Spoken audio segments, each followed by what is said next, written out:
अब मैं बताना चाहूंगी कि इस बिजनेस में मैं क्यों आई, कैसे आई, क्यों करना चाहिए महिलाओं को ये बिजनेस। सूर्यवंशम मूवी कितने लोगों ने देखी? एक दो ही हाथ नीचे थे, बाकी सबसे ऊपर ही थे। हाँ, फिल्मों की दुनिया में रहते हो तो आप लोग तो पहले देखोगे। सूर्यवंशम मूवी में हमको क्या अच्छा लगा? सूर्यवंशम मूवी में इसलिए बोल रही कि तुमने सूर्यवंशम मूवी जो देखी है उससे कुछ सीख ली होगी। सूर्यवंशम के बाद में मैं चौधरी वंशम मूवी दिखाऊंगी आपको।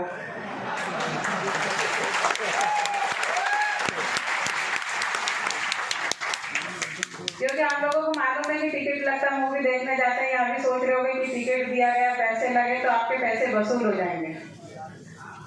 तो सूर्यवंशम मूवी में क्या होता? ठाकुर साहब के 3 बेटे होते, एक बेटा पढ़ता नहीं है, यही होता है ना, पढ़ता नहीं है तो उसकी वैल्यू भी नहीं होती है। फिर वो एक पढ़ी लिखी लड़की से शादी कर लेता तो ठाकुर साहब उसको घर से निकाल देते हैं, हीरा को, कि तू किसी काम का नहीं है, तूने इस लड़की की भी जिंदगी खराब करी। यही होता है। पति पत्नी साथ में रहते, पत्नी को मालूम होती कि पति के भी सपने उनको बड़ा किया जाए तो वो पूरा सपोर्ट करती हैं।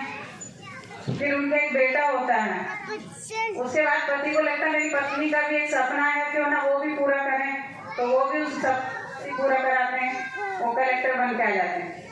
कलेक्टर बन के आते हैं, वही हमारे यहाँ जो एक संस्कार दी जाती है कि हम कितने भी ऊंचे पद पे बैठे, हमारे वही संस्कार, वही गरिमा वो दिखाते हैं उसमें कि हम कलेक्टर बन गए तो क्या हुआ, अपने ससुर के पैर छूना, वही सम्मान देना। तो ये हमारे यहाँ की परंपरा, यही परंपरा हमारे आर्ट्स में दी जाती है।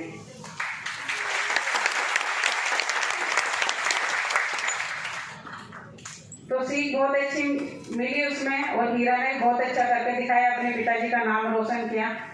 हर कोई अपने पिताजी के नाम से पहचाने जाते हैं, लेकिन कोई कोई बेटे ऐसे होते हैं जिनको कि बेटे के नाम से पहचान मिलती है। ये तो थी सूर्यवंशम मूवी। अब चौधरी वंशम शुरू करें। चौधरी सर भी 3 भाई हैं। एक चौधरी सर की एजुकेशन आप सब लोग समझते हो गए। नए दोस्तों को बता दूं, 10वीं में 3 बार फेल हैं। 10वीं में 3 बार फेल होने के बाद में आप समझ सकते जॉब नहीं मिल सकती थी। उनकी जो हेल्थ अभी आप देख रहे हैं, तो न्यूट्रिशन के प्रोडक्ट आए हैं तो उनसे उनकी हेल्थ बन गई है। कितने लोग ऐसे हैं जिन्होंने पुरानी इनकी वीडियो देखी हो जिसमें बड़ी बड़ी मुझे काफी लोगों ने देख रखी है, तो उसमें देख के आप समझ सकते हो कि इनकी हेल्थ कैसी थी। तो हेल्थ ऐसी थी तो खेती कर नहीं सकते थे, पैसा था नहीं पास में कि कोई बिजनेस डाल ले, तो व्यक्ति करेगा क्या। और साथ ही ऐसी लड़की से कर ली इन्होंने, जैसे हीरा ने करी थी कि जिसके यहाँ पे नौकर चाकर गाड़ी बंगले शुरू से ही थे। तो ऐसे में वो कहते थे कि मुझे कुछ करना है, तो क्या कहेगी पत्नी कि क्या करोगे, ना तो एजुकेशन है, ना इनकम में कोई बिजनेस डाल लो, ना आपकी हेल्थ सही है जो खेती कर लोगे। लेकिन जो कहते हैं कि सपने जो मुंगेरी लाल देखते हैं वो कभी ना कभी सफल होते हैं, लेकिन उसके लिए मेहनत करनी होती है। तो सर से मैंने यही कहा था कि सर अगर आपको कोई बिजनेस करना है तो हम यहाँ पे नहीं कर सकते, क्योंकि यहाँ पे हमको सब लोग पहचानते हैं। कोई छोटा सा बिजनेस करेंगे तो सब मजाक उड़ाएंगे, क्यों ना हम बाहर चले। ऐसे करके हम MP रतलाम में आ गए। रतलाम में आए तो 2075 की जॉब कृषि उपज मंडी में सर करते थे। अब समझ सकते हैं 2075 की जॉब में मकान का भी रेंट देना, छोटा सा बेटा था उसको भी पालना, पूरा महीना बड़ी मुश्किल से जैसे तैसे चलता था। कभी ऐसी लाइफ नहीं देखी थी, क्योंकि एक हम होते हैं और अमीरी की तरफ जाते हैं तो बहुत अच्छा लगता है, क्योंकि हमको सब मिलते हैं, गाड़ी। लेकिन जो बेटी ने कभी देखा ही नहीं थी गरीबी क्या होती है, और जब उस गरीबी में भी जी रही थी तो बहुत झगड़े होते थे हमारे। सर जब भी मंडी से आते थे मैं यही बोलती थी कि ये लाइफ है ऐसे ही चलेगी, तो सर बोलते थे नहीं नहीं चलो एक दिन देखना बहुत अच्छा होगा। मैंने क्या अच्छा होगा, क्योंकि दिख रहा था भविष्य कुछ भी नहीं था। एक दिन सर को कोई मंडी में ही RCM का प्लान बताते हैं कि इसको करने से लाखों की इनकम आएगी। तो सर मेरे से बोलते हैं कि सर ये बिजनेस है, इसको करने से लाखों की इनकम आएगी। तो मैंने कहा कि सर बोले कपड़ा पहनने से इनकम आती है। तो मैंने सर से भी क्वेश्चन किया कि कपड़ा तो हम बचपन से पहनते हैं, कभी इनकम नहीं आई। बोले नहीं, इस प्लान में हमको इनकम आएगी, और मैंने इसका फॉर्म भर दिया है। 1480 रुपए की किट ली थी। ये गाइडलाइन के पहले की बात है, अभी ये सिस्टम बहुत तो बोले कि पहले इसका फॉर्म भर दिया है। तो मैंने पूछा सर से कि क्या सर इस बिजनेस को लेडीज भी कर सकती हैं? सर ने कहा हाँ लेडीज भी कर सकती हैं। मैं लेडीज के लिए क्या है इसमें प्रोजेक्ट? सर ने कहा लेडीज के लिए कुछ भी नहीं है, 3 शर्ट के पीस आते हैं, तुम चाहो तो उसमें से कुर्ते सिला सकती हो। तो दोस्तों मैं ये कहना चाहूंगी कि मेरा उद्देश्य बिजनेस करने का नहीं था, मेरे अंदर सिर्फ एक लालच आया था, वो लालच आज मुझे करोड़ों की इनकम देता है।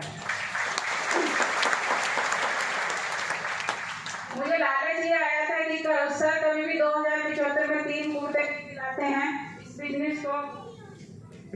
इस बिजनेस को अगर मैं हाँ करूंगी तो कम से कम 3 कुर्ते सिला सकती हूँ। यही लालच देकर मैंने सर से कहा कि सर इस बिजनेस को मैं भी करूंगी। तो सर ने कहा कि इस बिजनेस को तुम कैसे करोगे, 2075 मिलते हैं और 1480 रुपए में खर्च कर चुका हूँ। तो जैसे कहते हैं कि एक लेडी जीत पे होती है और जब वो जीत पे आती है तो अपनी मांग पूरी करा ही लेती है। तो इस तरह से मैंने सर से कहा सर उधार ले जाओ पर इस बिजनेस को मैं भी करूंगी। तो जैसे घर के मुखिया होते हैं डराना चाहते हैं, वैसे सर ने मुझे भी डराया। पतले दुबले आदमी को गुस्सा ज्यादा ही आता है। तो सर ने मुझे डराने की कोशिश करी, वो इसलिए करी क्योंकि मैं किसी से बात नहीं करती थी, अपनी कॉलोनी में अड़ोस पड़ोस से किसी से बात नहीं करती थी। तो सर समझते थे कि उस समय हमको 1480 रुपये बहुत बड़ी इनकम लग रही थी और इनको मालूम था ये किसी से बात नहीं करेंगे, किसी को समझाएंगे नहीं, 1480 रुपये मेरे खर्च करेंगे।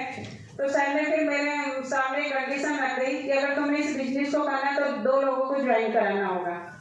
क्यों रखी थी? क्योंकि समझते थे कि ये किसी को नहीं समझा पाएंगे। तो उस समय कहते ना लेडीज का माइंड बहुत फास्ट चलता है। तो उस समय मैंने सर से यही कहा था सर अगर 2 लोगों को ज्वाइन कराना है तो एक आप और एक आपके दोस्त।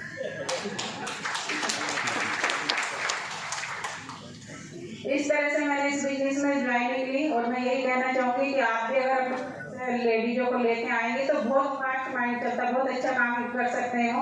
इस तरह से हमने इस बिजनेस को शुरू करा। सर ने कहा कि जब तुम्हें 1480 रुपये डालने हैं तो इस बिजनेस को समझाओ। तो मैं सर के साथ जाती थी और जब सर के साथ में इस बिजनेस को समझाने के लिए जाते थे, मेरा एक छोटा सा बेटा मेरे पास में, ससुराल का कोई रहता था ना मैके का कोई रहता था, उस बच्चे को मैं पड़ोसी के सारे छोड़ के जाती थी। आप समझ सकते हो, मेरी बहनों से मैं कहना चाहूंगी कि जिसका एक ही बेटा हो वो पड़ोसी के सारे उसको छोड़ के सुबह से जाए और रात को आके देखे तो कैसा गुजरता होगा। अड़ोसी पड़ोसी भी आप सब तो कितने दिन रखेंगे। एक दिन उन्होंने भी कह दिया कि कैसे माँ बाप इतने छोटे से बच्चों को इतना कष्ट दे रहे हैं। तो मैंने उनसे एक ही बात कही थी कि अगर ये आज कष्ट झेल लेगा तो उसको जीवन में कभी कष्ट नहीं आएगा।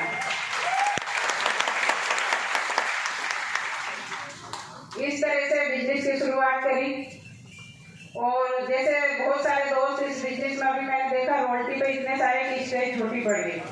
आगे मुझे नहीं लग रहा कि रोल्टी वालों को स्टेज पे बुलाएंगे भी। तो जो रोल्टी पे है या कोई से भी फील्ड पे, मैं उनसे यही कहना चाहूंगी कि हम लोग किसी के सक्सेस की स्टोरी बहुत जल्दी समझ जाते हैं कि इस व्यक्ति इतनी बड़ी इनकम ली है, इतने सपने पूरे हुए हैं। मैं हमेशा यही कहती हूँ कि उस व्यक्ति की मेहनत को भी देखो, इस व्यक्ति ने इस मुकाम पे पहुंचने के लिए क्या क्या वर्क किया होगा, कितनी मेहनत करी होगी। कोठारी सर ने चौधरी सर से एक ही बात कही थी कि तुम्हें इस बिजनेस को पूरी जिंदगी करना है या 5 साल करना है। तो चौधरी सर ने एक ही बात कही थी कि सर मुझे इस बिजनेस को 5 साल करना है। तो उन्होंने कहा था 5 साल करना तो भूत की तरह करना होगा, तुम्हें कभी घर नहीं रुकना है, कोई फंक्शन नहीं करना है। सर ने वो ही वादा किया, मेरे से कहा था कि तुम मेरे से 5 साल कुछ भी मत बोलना, मुझे इस बिजनेस को 5 साल करना है। 5 साल उन्होंने इस तरह से मेहनत करी थी कि 25 दिन वो फील्ड में रहते थे और 5 दिन घर पे रहते थे।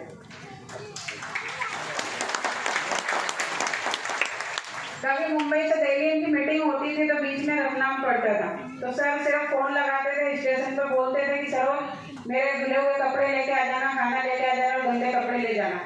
इस तरह से मतलब एक दिन में अगर गांव के आसपास भी मीटिंग करी तो सर ने एक दिन में 4-4 मीटिंगें करते थे। जब रात को लौटते थे, गर्म कपड़े नहीं होते थे, हाथ भी टूट जाते थे तो कहीं पर रुकते थे, चाय वाले के वहाँ पे हाथ फिर गर्म करते थे, शर्ट के अंदर पेपर लगाते थे।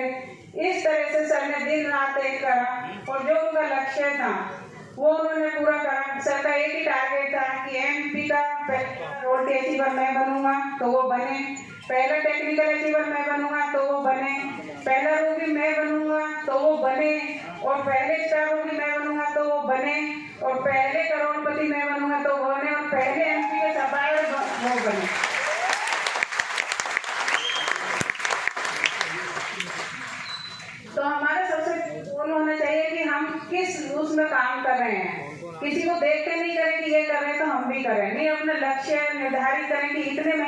मुझे रोटी पे जाना, इतने महीने में टेक्निकल पे जाना।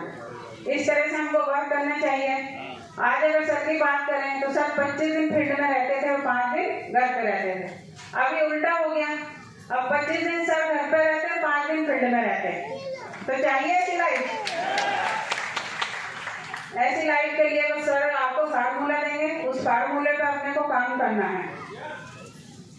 इसमें बताया जाता है कि सुरक्षा के लिए हमें इस बिजनेस को करना चाहिए। किसी तरह से हम अपनी सुरक्षा को अगर देखें तो आप लोग तो सोचोगे कि हमको सब दिखाई देता तो हम अपनी सुरक्षा की बात करते हैं, लेकिन मैं कहना चाहूंगी सूरदास जी को दिखाई नहीं देता था। तो सूरदास जी ने एक दिन गांव वालों से कहा कि मुझे लालटेन जला के दे दो, मुझे ये रात को गांव करना, बाहर जाना। तो आप भी समझ रहे हो कि जब सूरदास जी को दिखाई नहीं देता था उन्होंने लालटेन जलाने के लिए क्यों बोला, सोच रहे होगे ना? तो क्या करेंगे वो? नहीं मालूम। उन्होंने जिद करी थी कि लालटेन जलाओ, आग वाले टेंशन में आ गए कि इनको दिखाई तो देता नहीं, लालटेन क्यों जलवा रहे हैं। फिर किसी समझदार व्यक्ति ने कहा कि जिद कर रहे हैं तो जला के दे दो, जो करेंगे अपन देखेंगे। तो जब उनको लालटेन जला के दी और जब वो चलने लगे तो एक गांव के व्यक्ति ने पूछा कि आपको तो दिखाई नहीं देता, आपने लालटेन क्यों जलवाई? तो उन्होंने कहा ये लालटेन मैंने इसलिए जलवाई है कि सामने से जो व्यक्ति आएगा वो तो मुझे देख लेगा ना लालटेन में, तो मेरे से टकराएगा नहीं, मैं सुरक्षित रह जाऊंगा।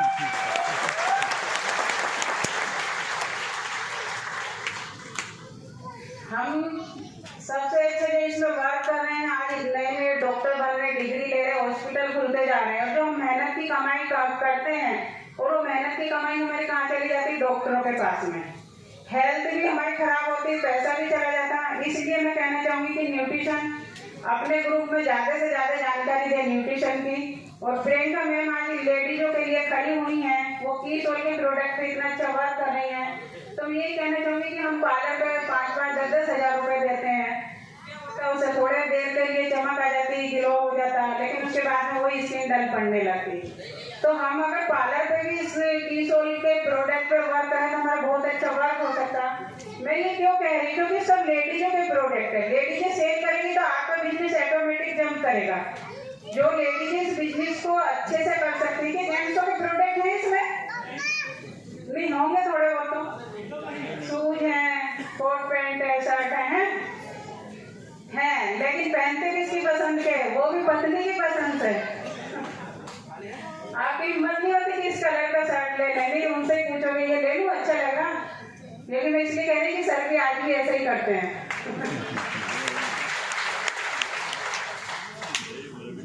तो मैं ये कहना चाहूंगी कि एक तो जो भी हमारी अपलाइन बोल रही है वो आपके फायदे के लिए बोल रही है। अपनी अपलाइन को सुनो, अपलाइन को कोई जरूरत नहीं आपको कॉल करें, आपको सेल के लिए बोले या आपके टारगेट के लिए बोले। अपलाइन का हमेशा उद्देश्य रहता है कि आज जहाँ पे मैं हूँ ये भी वहाँ पाए, इनके भी सपने पूरे हों, इनके बच्चे भी अच्छे स्कूल में पढ़े, इनकी पत्नी भी पास भी गहने हों। हर अपलाइन की यही इच्छा होती है, लेकिन हम उधर ध्यान नहीं देकर पता नहीं किधर भटक जाते हैं, कहाँ चले जाते हैं। ये एक थोड़ा सोचने का विषय है कि अगर हम इसको थोड़ी मेहनत, और मेहनत तो कुछ भी नहीं है। अगर मान लेते कि लेडीज के प्रोडक्ट हैं, अगर आपको किसी जेंट्स को बोलते हैं कि 1 किलो सब्जी में 8 सेंट की कितनी मिर्ची डलेगी तो आप नहीं बता सकते, और मैडम आपको बता सकते हैं क्योंकि लेडीजें खाना बनाते हैं तो वो बता सकते हैं। तो इसीलिए इसमें लेडीजों को लाना, लेडीज का जरूरी नहीं कि वो आपके साथ में फील्ड में जाए। मैं कभी नहीं कहूंगी कि वो फील्ड में जाए, हर किसी की अलग अलग सिचुएशन होती है, लेकिन वो एक सेमिनार में लेके जाए, महीने के एक सेमिनार हो आसपास, उस सेमिनार में लेके जाए, और महीने में 2 बार उसको वंडरवर्ड ट्रिप पे जरूर लेके जाए। क्योंकि लेडीज को मालूम ही नहीं है कि नए नए क्या प्रोडक्ट आ जाते हैं, वो वही लिस्ट बना के दे देती जो उनको मालूम है। और जब हम अपने ग्रुप में ये चीजें सिखाने लगेंगे तो आपका बिजनेस एकदम से बहुत ऊंचाइयों पे जाएगा। और मैं यही कहना चाहूंगी कि हम हमेशा हेल्पलाइन की नहीं सुनते, अपना दिमाग लगाते हैं। तो मैं मेरी एक स्टोरी के माध्यम से बात खत्म करूं, क्योंकि आज तो मेरा स्वास्थ्य भी ठीक नहीं है, और दूसरा जो मुझे टाइम मिलता है वो कैसा मिलता है पता नहीं। बॉम्बे में तो ऐसा होता है या नहीं होता, राजस्थान में जो टाइम मिलता है ना, वो सब्जी लेने जाते हैं तो राजस्थान वाले होंगे ना बहुत सारे लोग थे, तो राजस्थान में जो सब्जी लेने जाते हैं तो क्या होता है वहाँ पे मिर्ची और धनिया फ्री में डालते हैं। मुंबई का तो नहीं पता, पर वहाँ पे ऐसे ही करते हैं। मुझे टाइम मिला ना, वो मिर्ची धनिया के जैसे मिला है।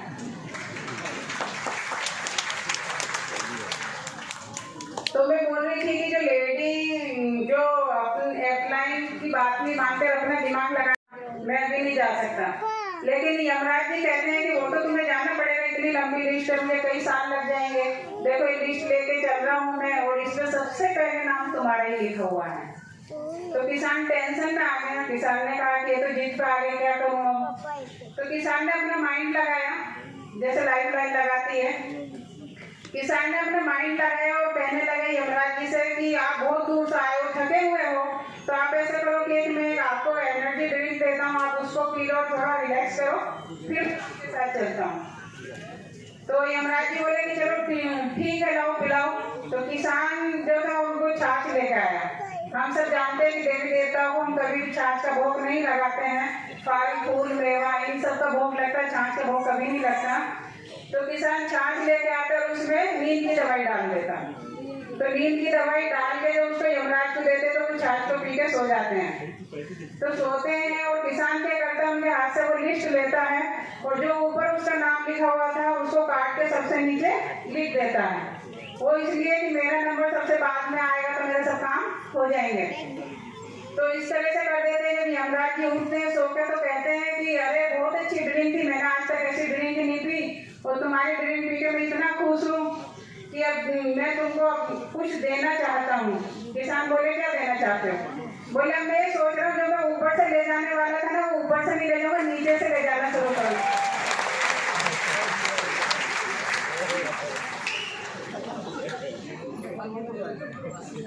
तो इसलिए अपना माइंड ना लगाएं। एप्लाई जो कहती है आपके भले के लिए कहती है। और मैं यही कहूंगी दिल से आप लोगों के लिए कहूंगी कि हमारे लिए जो हुआ गाड़ी बंगले में नहीं बताना चाहती कितनी गाड़ी आ गई, कितने बंगले हो गए। जैसे लोग बोलते हैं ना, कभी भी स्टेज पर आ रहे हैं बोलते हैं मैं रहने वाला वहाँ का हूँ, जन्मभूमि वहाँ है, कर्मभूमि यहाँ है, दो ही चीजें बोलते हैं। लेकिन इसमें क्या होता है, इसमें एक इंजॉय भूमि भी हो जाती है कि जहाँ पे एंजॉय करा जाए। वो मैं इसलिए बोल रही हूँ कि हमारी जो जन्मभूमि है वो यूपी की है, कर्म भूमि है वो एमपी की है, और इंजॉय वाली जो भूमि है वो उदयपुर की है। वहाँ पे अच्छा बड़ा बंगला बना रहे हैं। तो खुशी इस चीज की नहीं होती कि हमारे लिए आज हम नहीं करें तो भी हमको कोई ये नहीं कि आज मतलब मेरे से मैं आएंगी, मेरी वजह से अगर दो बहनों की जिंदगी सफल होगी तो मैं चलूंगी। आप लोगों के लिए हम तोड़ रहे हैं, आपके सपने पूरे हों, आपके बच्चों के सपने पूरे हों। मैं ज्यादा कुछ नहीं कहूँगी, दिल से भगवान से ही प्रार्थना करूंगी आप सब लोग यहाँ आए हो तो बस पूरी जी जान और मेहनत से आप इसको करें। धन्यवाद।